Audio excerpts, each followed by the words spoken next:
Part 2 is over 100,000 words. That's so many. It's so good. Oh, I'm glad it's good because like So it has to good. be. It's so good. Holy. And there's more pieces to it.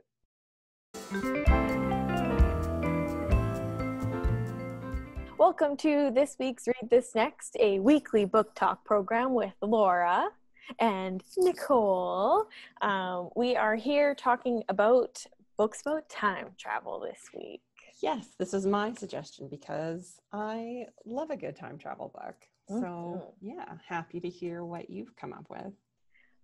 Yeah, time travel in movies at least always frustrates me because I get really confused with like, but if they did this, couldn't this happen? Which is doesn't really matter, but for my brain, I'm like, I'm wrapped in the logic of it. So I guess reminder again, most of these titles are available on Cloud Library or in the library, since now we are open for holds pickup. So you can place holds and get them there, or you can just download the app and find some of them on Cloud Library. How exciting. Very exciting. All right, let's get into our first highlight. Okay, our first highlight. It's called The 7.5 Deaths of Evelyn Hardcastle. Strangely, it is also listed in various places as the 8 Deaths of Evelyn Hardcastle. Huh? It's the same book. I'm not entirely sure what's going on there. If it's like a British title and an American title, I honestly don't know. But same book, no explanation for the confusing title. But to explain what it's about, so it's a time travel one, but it's a little bit like, it's a little bit Groundhog Day-ish. Okay, so repeating the same day? Yes. And it's also, I would say, a good read-alike for anyone who is into Agatha Christie's, the sort of intricate mysteries of that type. It's very much like working in that framework. So doomed to repeat the same day over and over, Aidan Bishop must solve the mystery of Evelyn Hardcastle in order to escape the curse in a world filled with enemies where nothing and no one are quite what they seem. Drama. Super interesting. So I want to give you a little bit more detail. That's like the very brief description, but I want to give you a little bit more so you have a bit of an idea of what you can get more of an idea if it might appeal to you. Yeah, so it starts out. it, right? What's that? You read this one? Yeah, I read it. Okay. So it starts out and it's our character Aidan Bishop wakes up and he has amnesia. He doesn't remember anything. And he goes through the whole day that he lives, and he encounters someone who explains to him that he needs to solve the mystery of who murders Evelyn Hardcastle. And at the end of the day, Evelyn Hardcastle is murdered. And then he wakes up and the next morning, and it's the same day over again, but not only is it the same day over again, he is now in a different person's body. Oh, a twist. Indeed. So instead of like being Aidan and re-experiencing the day, and now he kind of knows what's coming and how he can fit it together, now he is in, for example, perhaps the butler's body, or he's in, a different servant's body, or he's Evelyn Hardcastle's father or whatever. Wow. And as he tries to like piece together the information and like leave clues for himself the next day, but he doesn't know who he's going to be next. Right? I like that. It's really interesting. It gets quite complicated, as you can imagine. You're like, he doesn't know it, right? But he's talking to like himself, and maybe this person is him in the future, but maybe it's not. We don't know, like, until he gets to that day. Oh, because so he's telling me this thing that's very confusing. Yeah. And so does he exist also with these people that he's? Oh. Yes. And like once that day has been set, he can't change that person, how they're going to react to things. It's very complicated. Good. Interesting. Complicated. Time loop story. And it is quite science fiction-y, fantasy. I'm not sure what would be the best way to put it. Maybe science fiction more than fantasy. There's rules. There's very precise rules as to what's happening there. Anyway, so recommended. It's a one-off, like just one book and you're done. definitely definitely a lot to keep track of. I did find it a little overwhelming towards the end. I was like, do I need like a map, like a mind map? Yeah, the rounds and a mind map of who's he's supposed to be. But good. If you like those kind of intricate mysteries, I would certainly suggest checking it out as a variant, but an interesting one. that sounds cool. And also, let's just talk about the cover for 1 sec. Sure. Very cool. Kind of reminds me of like Great Gatsby. Art Deco. Yes. Yeah. Wow, you're so on top. Whenever I'm like, this reminds me of this, you're always like, I know exactly what you're talking. Not always, but sometimes. Except that time where we're both like, she's behind the sticks. That was confusing. All right. So my highlight for the week is, well, not the only one. I'll have another one. It's called The Girl from Everywhere. Let's just get it out of the way. The cover is very simple, but I really like it. I think it's intriguing. Kind of the same. Oh, I didn't realize you can see her eyes in the water. Can you? I've got a tiny copy of the picture. Here, I'll just show you real close. See? Right there. Okay. Oh, yes, I see it now. It's like a little optical illusion. It looks like it could just be some like movement in the waves. Don't know what that means. Fancy. Okay, so this one's available on Cloud Library. It also has a sequel, which is available on Cloud Library and hard copy at the library. But this one, the first one, is only available on Cloud Library, which we should look into. Sure, we could get the next one. Okay, so growing up beside her father on a time-traveling ship that ventures to real and imaginary places, 16-year-old Nix struggles to preserve her life when her father obsessively pursues a map in a past time period in ways that threaten her existence. And what I read from a different description, I think the one on Goodreads, is that he keeps trying to look for maps that lead him back to the day her mom died. Okay. But her mom died in childbirth. Oh. So if he gets there and changes, what would happen to Nix? Paradox. I mean, I feel like that's a recipe for some resentment from your alive child. Yeah. You're so focused on. You're like, but my wife. But I'm here. Hey, Dad, I'm trying to help you get there. And also survive. Yeah. Yeah. That's not an ideal scenario for anybody. No. Ay. Okay. That's a YA title. Yes. My second one is, I was trying to find it earlier and I thought I knew the title. I was wrong. The title is This Is How You Lose the Time War. By Amal El-Mahtar and Max Gladstone. I was searching in our catalog for This Is How You Win the Time War. Wrong. This book is about losing the time war. And this is let's see if I can say it right, epistolary novel. Yes. Okay. Where it's letters written back and forth entirely. So that epistolary novels are either letters or diaries, journal entries sometimes. But this particular one is two time-traveling agents from warring futures working their way through the past begin to exchange letters and soon fall in love. So how delightful and charming is that? Yeah. Right? Very delightful and charming. So it's described as being romantic and moving. There's a LGBTQ storyline, if you're interested in that. It's also like science fiction, but on the literary side of things. So it's not, it's still going to be, it's quite dense story, lots going on. It sounds really delightful and charming. Yeah, someone has to win or lose the time war, I guess.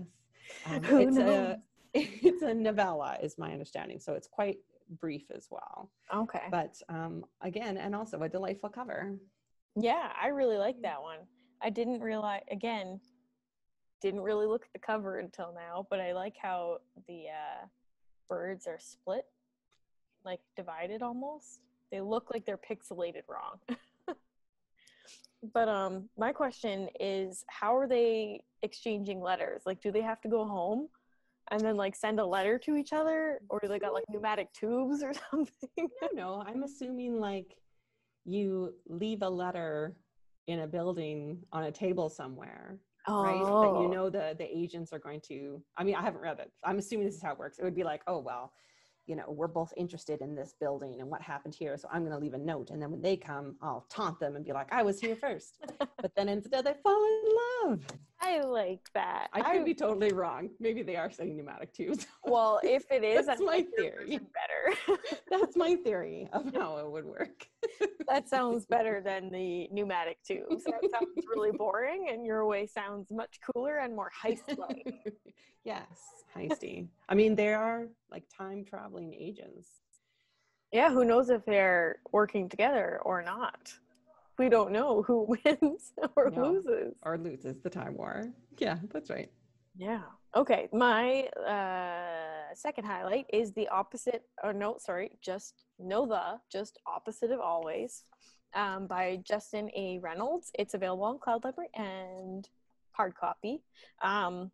I started reading this one, like I told you earlier, and then I switched to a different one.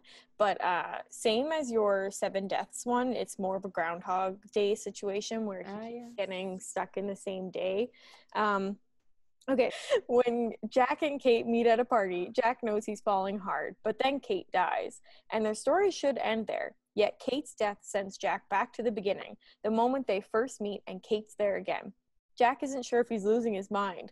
Still, if he has a chance to prevent Kate's death, he'll take it, even if that means believing in time travel. However, Jack will learn that his actions are not without consequences. Interesting. Mm-hmm. And it starts off very dramatically, where this is first like few pages is he's trying to like get past a whole bunch of ambulances and police officers because something's going on around her house, and he's like, I have to see my girlfriend. And then like he gets in there and he's like, I think he's too late, but I stopped reading at that point because I was like, ooh, I gotta move on to a different one. This is so good, I gotta read this another time. Yeah. I also noticed there's blurbs on the front of that book by Becky Albertini, who wrote Simon versus the Homo sapien Agenda, did she not? I think so. No. So if you're a fan of that book, she blurbs this one, and also Angie Thomas, who wrote The Hate You Give. So those are two pretty big names in YA right now that are co-signing that this is a good one to check out. So, and I think this is an Own Voices one. I believe so. And what was the other thing? Oh yeah, it was nominated, I think, in 2019 for a Goodreads award, but it didn't win. I'm pretty sure the one I voted for won, but I don't remember what that was. It's been a while.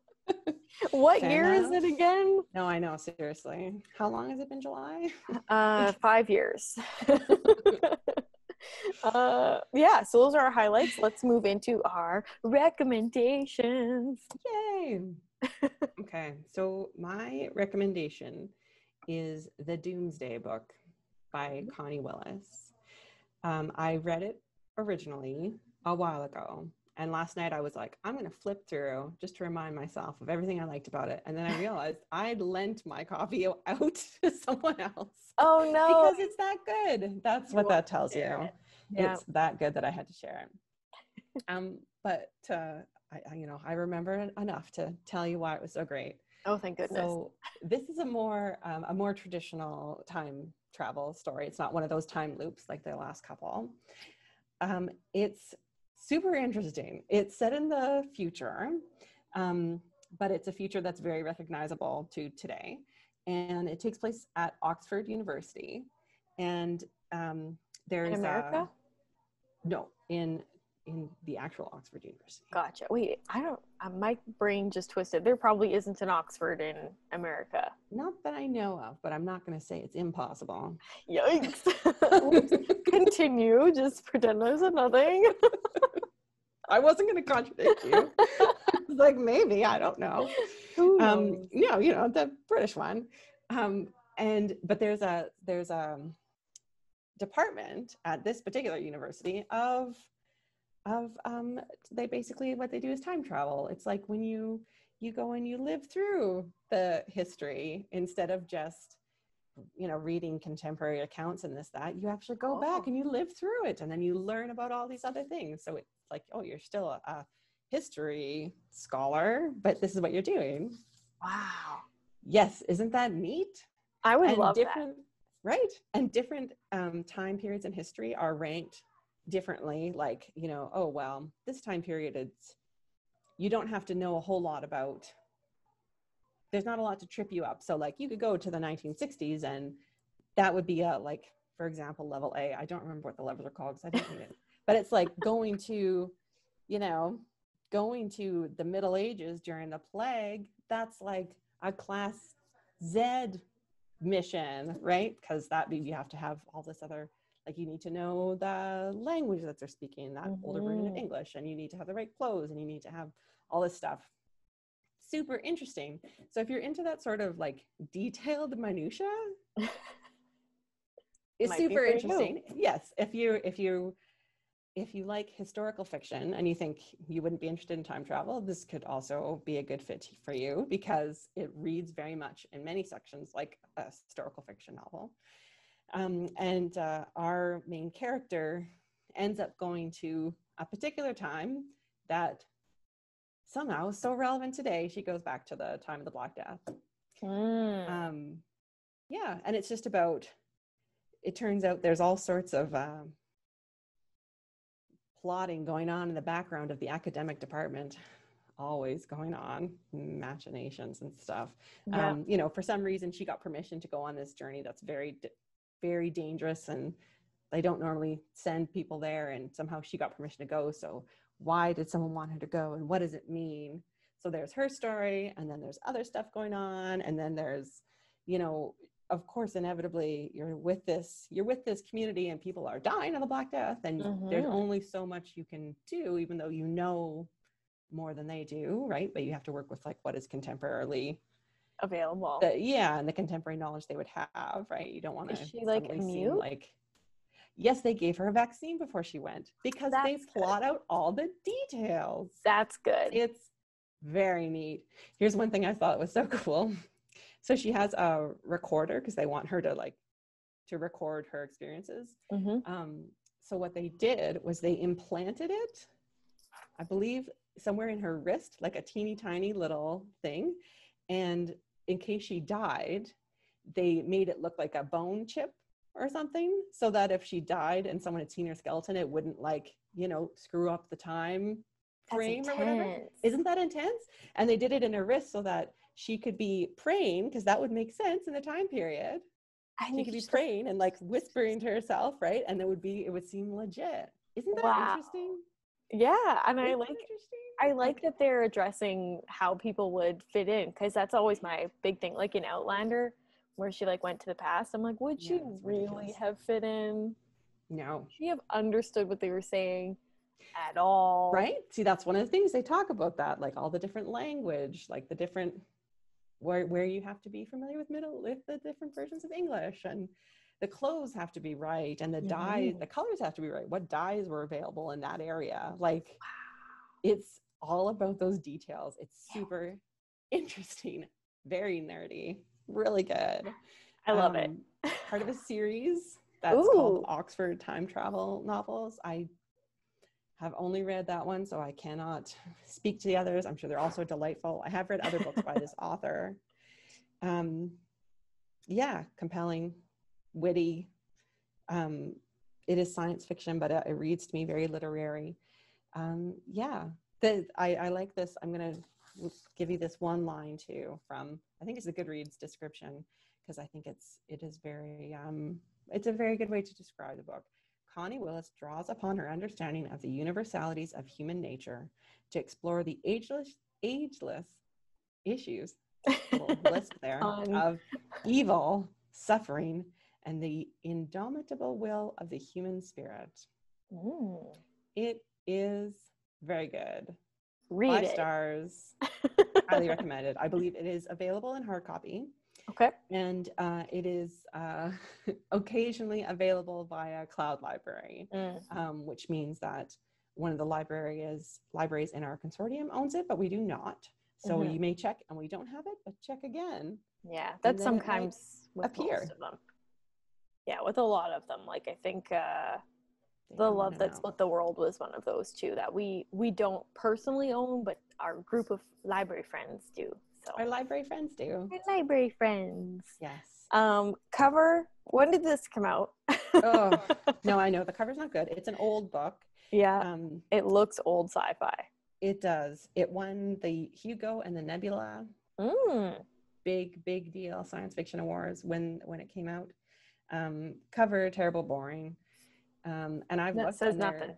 No, it does nothing. And it is, I feel like it is so ripe for a new edition. Yeah. And there hasn't been one because I've been keeping an eye out because I would buy it. I have this copy and it's nothing special. No, I love when they come out with new covers. It's always fun. I love it. Except it's confusing for us when we're talking about different covers and we're talking about the same book. But it's true. We've learned a lesson. We keep a printed copy in front of us now. We know what we're talking about. Anything else to say about that book? No, that's it. That's everything. Okay. I will talk about my love-hate relationship with my rec this week. It is called The Love That Split the World. It's by Emily Henry, and it's available on both Cloud Library and in hard copy. Beautiful cover. Indeed. Love it. Gorgeous. So to sum up, it's about this girl named Natalie, and she's adopted into her family.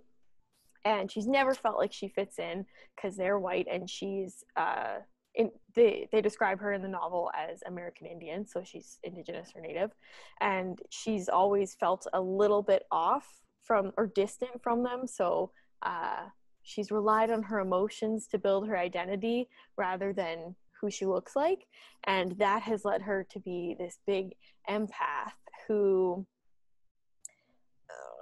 gets visions of the future, but it turns out that she can go to an alternate reality. I'm not going to say more than that because it gets a little confusing, but basically she meets this boy from the other reality. Patience is listening hard. She's like, I'm going to read this book next. So Patience is like, I'm going to read this. So she meets this boy from the other world named Bo, and her world and his world are almost identical because they're the same. There was just like a branch that split off at some point, and they can go between each world, and they fall in love. And it was so great, and I loved it, and I loved it, and I loved it. And then the ending, the last 15 pages, I was like, oh no.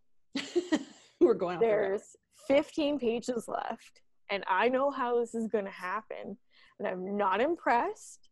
And no spoilers, but I wasn't happy. But the entire book, I freaking loved it. It was so flipping good.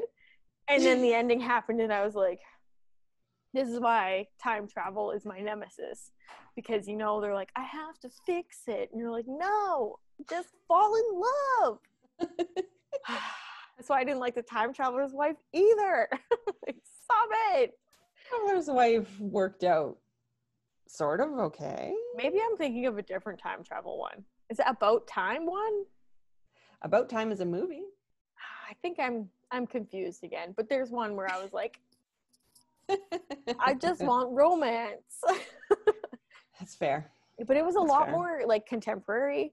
Same with Opposite of Always, which was unusual for me because, like I said time and time again, I'm a big fantasy gal, and I was like, you are a big fantasy gal, and you'd think time travel, you would think some, but there's aspect like they go. She does go to like a psychologist, so like they're figuring this out together. And when they started talking together, I kind of like had a moment where I was glazed over a little bit, just because she was so intensely talking about time travel, and I was like, I gotta reread that paragraph. But it was so good. I loved it. But then I hated it. Yeah, that's like, disappointing. Yeah, like I would give it a 3-star because like 5 stars.